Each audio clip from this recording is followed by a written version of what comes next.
Welcome everybody to a special lunchtime show here on Leicester Fan TV. My name's Phil. Welcome to us live. If you're watching this live, get your views and get your comments in. If you're watching it on playback, join us live whenever we go live. Today we are going to be joined in a very special with Gary and Barry. That's Gary Mills and Barrie Pierpoint. What would you like to ask them? It's your chance to speak to them live. So get your views in, get your comments in, and join us in today's special lunchtime live Leicester Fan TV chat. Welcome to Leicester Fan TV. Are you ready for the show? Thanks to our sponsors, ADT Taxis, Everard's, Pucka Pies, Pink Car Leasing, Leicester Riders, Hologram, The Fox's Arms, Peter's Pizzeria, Hope Against Cancer, and Newbie and Co-Estate Agents. We want your views, we want your comments, so join us live. 5, 4, 3, 2, 1.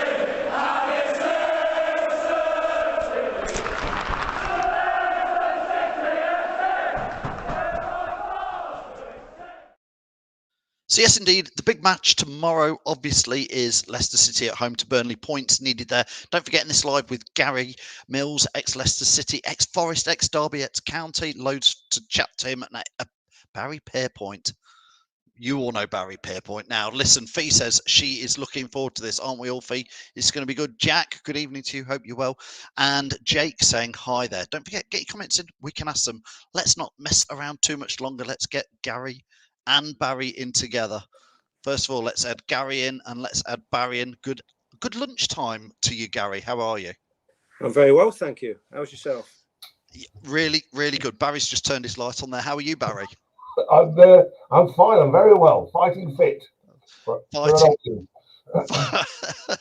Now, chaps, it's great to get you on. We are going to talk a little bit of Leicester City. Obviously, we'll look at tomorrow's match a little bit, but I also want to talk to Gary about one of his many ex-teams that's high in the news at the moment. Barry, obviously, Leicester doing really well doing okay in the Premier League. I don't want to overcook it. A mixed start. Is the pressure on a little bit? Do you feel sometimes when a club has an iffy start? I sometimes think the problem is that the fans' expectations are very high. Once Leicester's had a very good few years of reasonably good results and wins and cups and going to Wembley, etc. I think the problem is the expectation is always very high, and I witnessed that when I was at Leicester in the 90s. When we were going through some good times, people wanted it to be there all the time like that, but that isn't life. Life's not like that. You have to have your ups and downs, and you've got to realise that you can't win everything all the time, because it's impossible. And I think people's expectations are just too high. And I've been reading some of the comments about, some of the players that they've been complaining about. I've also read, some of the comments about, what Brendan Rodgers should do. Well, at the end of the day, a manager's there to manage his team and to get the best out of them. And we all want to be managers. I didn't want to be a manager because that's not my style. But everybody else, the fans, want to be managers and tell everybody how to run their team and how to run their club. And it's not as easy as that. Far from it. Gary, I mean, welcome to the show, Gary. It's great to have you on, obviously, ex-Leicester, but ex-Forest, ex-Derby, ex-Notts County. If we just take those four clubs, obviously, they're all 25 miles apart geographically that you played for. Like we say, Leicester fans at the moment might be a little bit, like Barry said, maybe we're not doing so well. Gary, Forest at the moment, Derby at the moment, it's tough times for some of your old clubs there, isn't it? Yeah, it is tough times. But you make your bed, you make your bed and it's chasing success, bad signings. There are reasons why they're in a mess and you have to hold your hands up and there'll be people. The manager will get the blame, but behind the scenes, there's a lot going off. Certainly at Derby and Forest, that people have to be questioned, and the manager will always be that he lost his job. Chris lost his job last week, and ultimately that's what happens in football. I've been stupid enough 25 years ago to go into football management. Obviously, Gary, you're at Corby Town, aren't you? I am now, now, but it's, I've sort of been around the National League as it was, conference then, and League Two, around that level. And I've thoroughly enjoyed it. But, you go back to your expectation. I've lost jobs because I've created an expectation at a football club of being successful. And, you know, when you don't carry that on the following season within a few games, you know, people are starting calling for your head. But, you know, you go into management, you know, that's what it is. Ultimately, don't get carried away with success, because, you know, you've got to go and do better than what you've done the season before if you can. And that's what makes it difficult. So, you know, yeah, Leicester for me, they're doing okay. And I think people with a good head on the shoulders will know, you know, what it's all about. I mean, Forest, you know, what we've done years and years ago with the European Cups and stuff, that's still talked about. And you know, that's never going to happen again. Never going to happen again at, I know you say never, but that's never going to happen again at Forest. But they should, and the people of Nottingham and the fans of Nottingham, you know, deserve better than they're getting at the moment. I mean, Barry, obviously from running Leicester City, I've got to be careful how I ask you this question, but I mean, Derby in particular have got into a real pickle on the management side of it all. And you know, there's stories, obviously, they've gone into administration, having points deducted. Leicester fans, we like to take the mickey out of Derby fans and Forest fans at the moment, but we'd also like to see them back. Probably a lot of fans like me would like to see them in the Premier League so that we can have local rivalries again. Barry, what is your take on them, you know, as a business at the moment? It's sad, really, because, you know, I was approached to go to Derby in the 90s anyway, whilst I was at Leicester, very successful there. And, you know, Lionel Pickering wanted me to go and open up the new stadium there at Pride Park. But I don't like seeing any football club going into administration. I think it's sad for the fans. Mel Morris, I think he's the guy who bought the club and put all his money into it, I think about, was it 7 or 8, 9, 10 years ago. I feel sorry for him because he's obviously ploughed so much of his personal wealth into that. And when you go into football and you're ploughing your personal wealth into it, you don't quite know, you know, how long it's going to last for. And it's a bottomless pit sometimes, football could be. And I can always remember talking to one or two other people owning football clubs who ran out of cash and said, you know, this is in the 90s again, you know, what do I do now? And, you know, it's quite embarrassing. And I feel sorry for the guy because I don't think he's very well at the moment. And it's not easy for a football club. Leicester went into the same situation in 2001, 2002 after I'd gone. Well, I must say that after I'd gone, because it wasn't when I was there. Yeah. That was the other idiots who ran it after I left. And you know, they plunged it. Say what you mean, Baz. Say what you mean. I'm telling you what I mean, because they plunged it into, you know, 60, 50 million pounds of the debt, which I think is irresponsible. I don't think Mel Morris has been irresponsible. I think sometimes, you know, running a football club isn't easy when you're trying to do the financials. Sometimes there's more cost involved in running a football club than anybody could ever realise. I'll tell you that now. I mean, I can remember when I was at Leicester at some point in the 90s when we could hardly worried about paying wages one particular week because we were in such a mess. We climbed out of that, thank goodness. But, you know, it isn't easy. And I feel sorry for Derby fans. I feel sorry for Mel Morris. I feel sorry for the club. And, you know, anybody going to administration, it's not easy. And it's not easy to climb out of it. Now, somebody will come in and take that club over, and they've got to take on all the responsibilities, all the debts, and so forth. If not, then there'll be even bigger issues. So, you know, it's going to be a big climb up. It's going to take a long time to get back to where they should be. And, you know, I feel very sorry for them, and it's not easy. I feel sorry for Forest because I was born in Nottingham, and, you know, I'm a Nottingham lad. And again, I was approached by them to go and work for them a few years ago. But I feel sorry for them, but they're right at the bottom there, and they're just not getting the success. I really do. I mean, when Gary was there, look how successful they were there then. And I can always remember the Clough and Taylor days. But at the moment, they've struggled a lot recently. Forest now. Well, yeah. I mean, Gary, just harking back to your Forest days, I believe I'm right in saying you played in the European Cup final, didn't you? Youngest ever player at the time to play in it. Yeah, I did. Yeah, you know, I was involved from the age of 16 when I made my debut in the European Cup against AEK Athens. I was still an apprentice, earning £16 a week playing in the European Cup. You know, and it was an incredible time for me. But yeah, so I'm still the youngest to have won the European Cup in the 79 season. When I played in the 81 in the final, I was the youngest then. That's been beaten now, but I still remain the youngest because I won it in 79 because I played in the earlier rounds. There's a little story of me with the final. That I was on the bench, then I wasn't on the bench, and I've many stories that are interesting. That's why I brought the book out to tell these stories. But to win 2 European Cups by the time I was 18, in an incredible side with an incredible manager. The ways that we went about winning these trophies, no one would believe.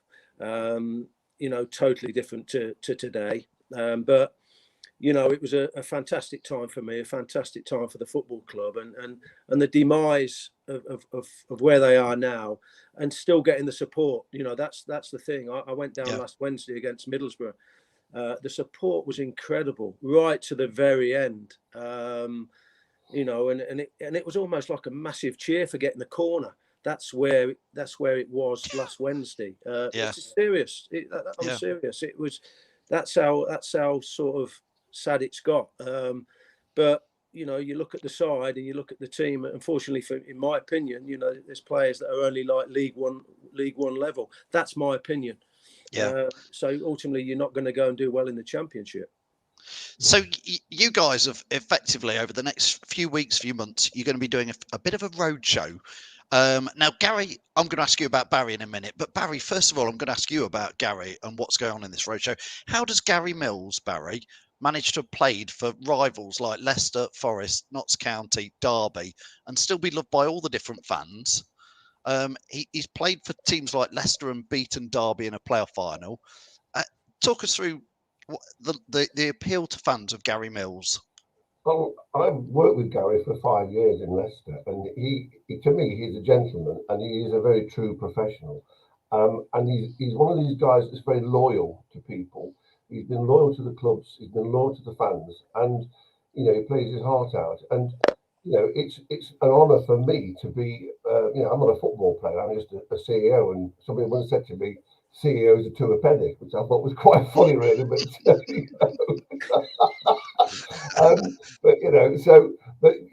Gary's a great player. He's a great advocate. He's a great ambassador for people, and he's the sort of guy that people like. I mean, I've been talking to lots of people over the last few months when they heard that we're teaming up together.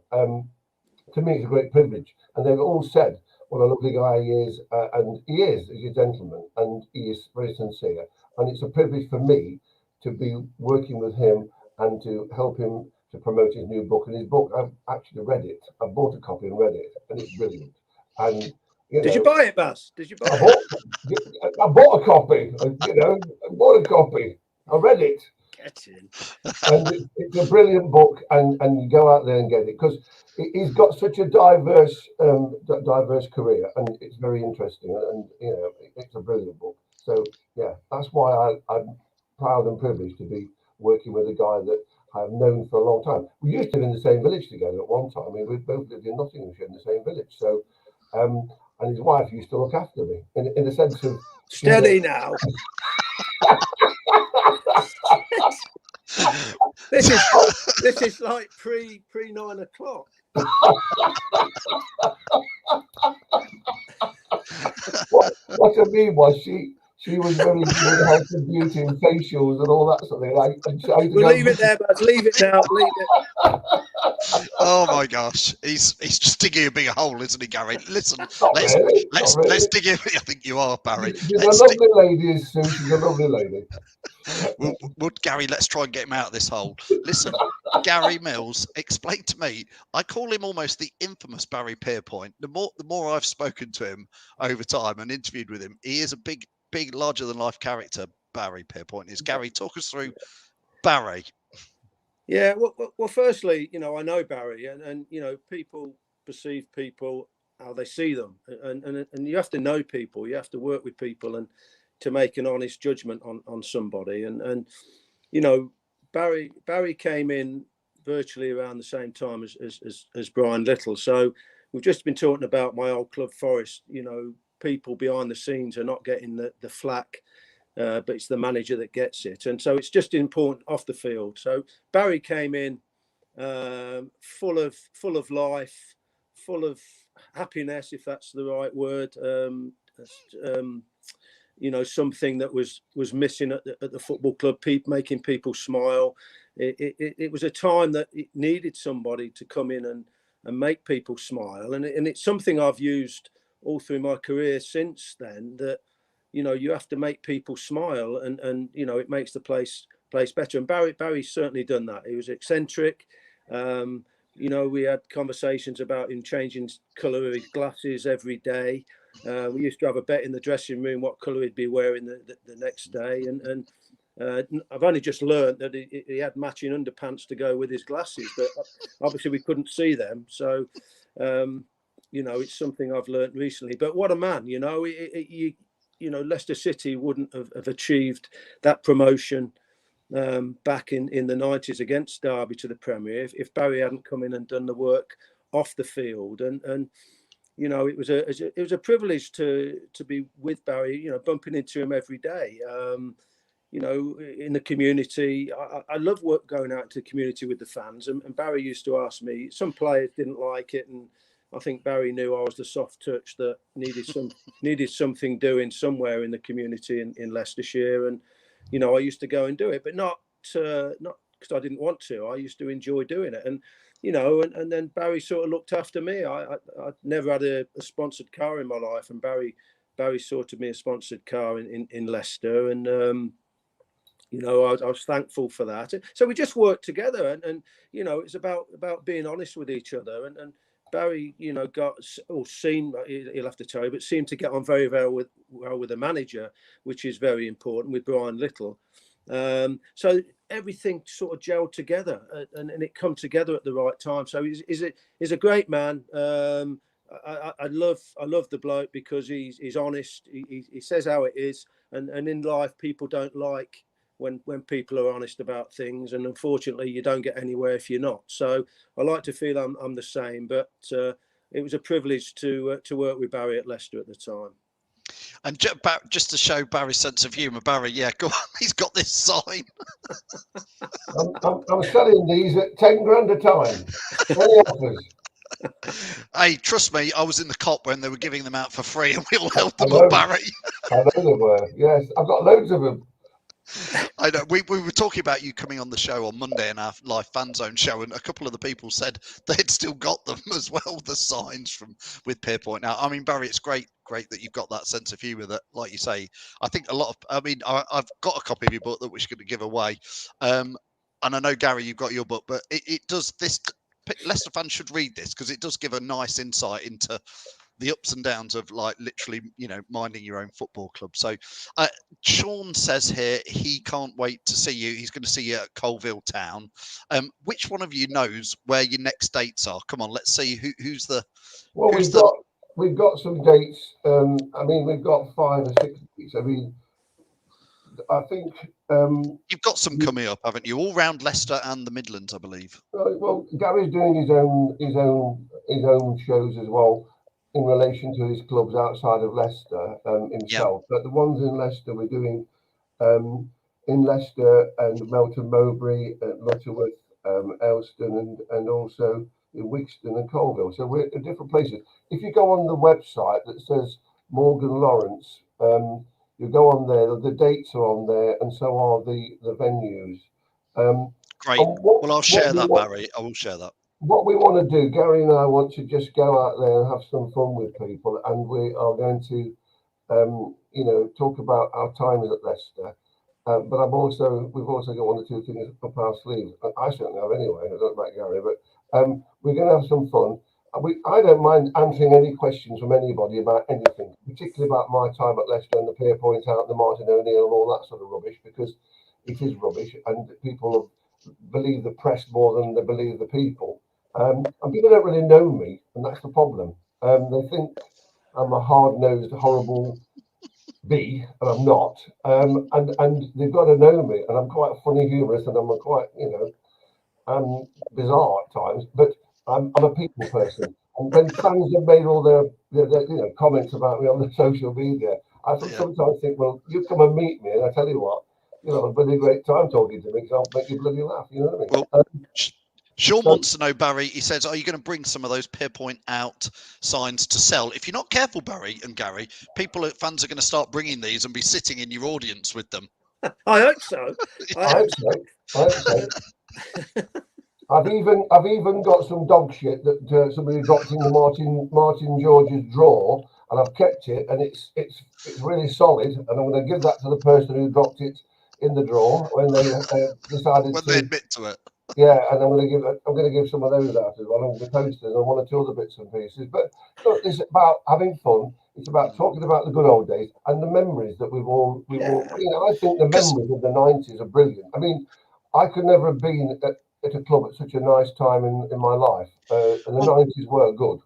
I mean, Gary just said there, Barry. Gary said that you helped him sort out a sponsored car. Gary, what a different world we live in now. You've got, and this is part of the issue maybe with teams like even Forest, Leicester and Derby, but you've got players who are 18, 19, come up from the academy, not really, and not done anything like you've done, Gary, and already driving Lamborghinis aged 19, 20. And from a fan's point of view, sometimes it's hard to watch it when you see players not as good as players back like you back in the 90s.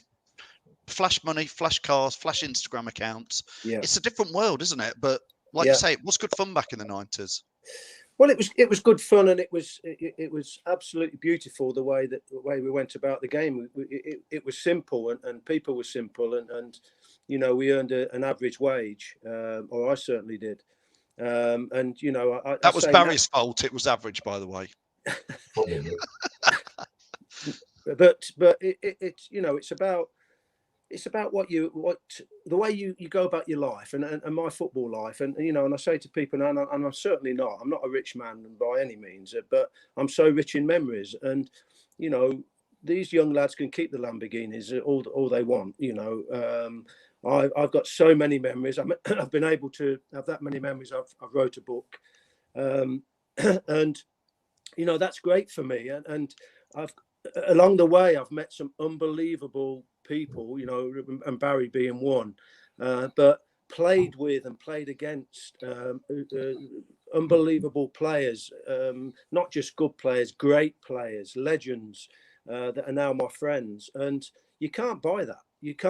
So I hate the systems now. I hate academies. It's only, when I say hate, that's probably a bit strong, but I don't agree with the academies. You've got under 23 teams now.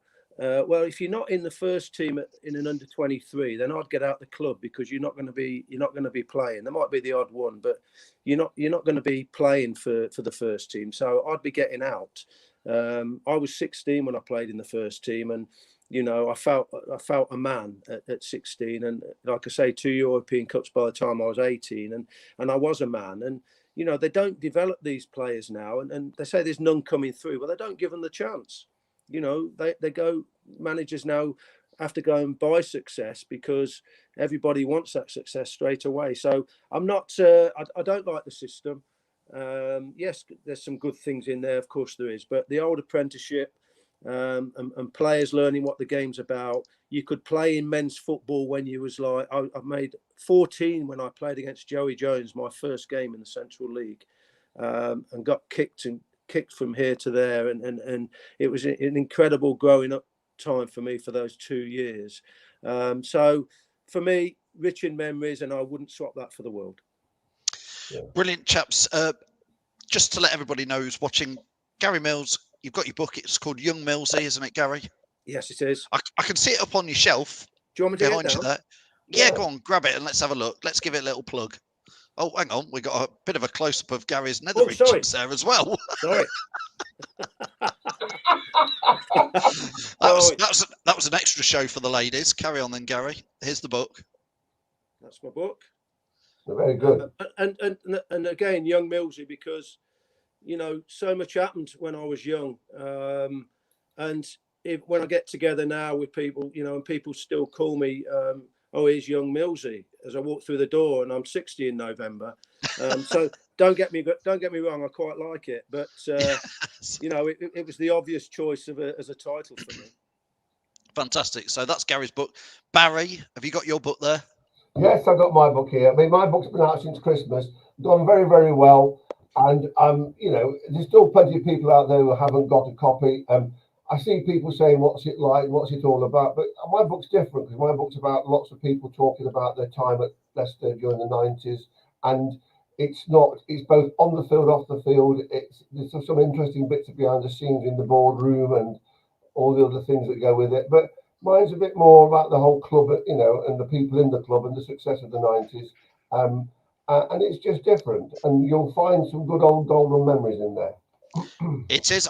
I'm yet to read Young Millsy, so I look forward to that one day. But I have read Barry's, and Barry's is it's an interesting one for fans my age who were there and can remember it. It gives us a different perspective on what really was going on. And also for some of the younger fans, it's worth having a read because, like they say, the club they see today is different. And a lot of what Barry did was maybe the foundations for what's gone on and happened today. Without what Barry did, who knows where Leicester would be. So listen, chaps, it's been great having you on. I'll make sure we will share all those links to the different events that you're going to around Leicestershire. So good luck with both your books. Have lots of fun. And obviously, anybody who's going to watch Gary and Barry, make sure you take your Pierpoint out signs. We want as many of them as possible in there. That's it. That's how they should warm you onto the stage with a Pierpoint out chant, maybe. Bring your coloured ties, bring your coloured glasses, bring your coloured shirts, bring your coloured pants. I'll tell you what, I'll bring all mine. All 14 of them. Oh, well, you could keep just changing, Barry, as the mood takes you, maybe. Listen, chaps, it's been absolutely fantastic. Thanks for doing a special lunchtime show. Just before I let you go, I want your score predictions for tomorrow, which, Gary, we don't care about Forest and Derby, although, you know, obviously we don't want them to lose too much. But Leicester against Burnley, just give us a score prediction, Gary, can you? 2-0. Leicester. To Leicester, obviously. Thank you. And Barry? I'm going to say 3-1. 3-1. That's what we want. Positivity. Thanks, Gary Mills, ex-Leicester, ex-Forest, Derby, current Corby Town manager. Go and buy his book. Thanks a lot for joining us. Thank you. Thanks to Gary, and thanks as well, Barry, ex-CEO of Leicester City, amongst many, many other things, indeed. Thank you very much. To a penny. Pierpoint out. Pierpoint out. I remember the words well. See you both. God bless. Thanks to Gary. Thanks to Barry. It's been absolutely brilliant to have them on. Thanks for all your comments. It was a bit of a lunchtime special today. We wanted to do it. We will share all their books, links, and the event. So thanks a lot for the guys for joining us. Don't forget, tonight, Reedy is live at 7:30 doing a pre-match preview of the show. Tomorrow, we'll be doing a watch-along. And then it's Jamie in the Aftermath show Sunday morning at 9:30 a.m. and I'm live on Monday in the Fan Zone show at 7:30. It's a busy, busy week here on Leicester Fan TV. Thanks for all your views, all your comments. We'll see you soon. Thanks for watching Leicester Fan TV. Thanks to our sponsors, ADT Taxis, Everards, Pucka Pies, Pink Car Leasing, Leicester Riders, Hologram, The Fox's Arms, Peter's Pizzeria, Hope Against Cancer, and Newbie & Co Estate Agents. Make sure to follow us on all of our social channels at Leicester Fan TV. Visit our website, leicesterfantv.com.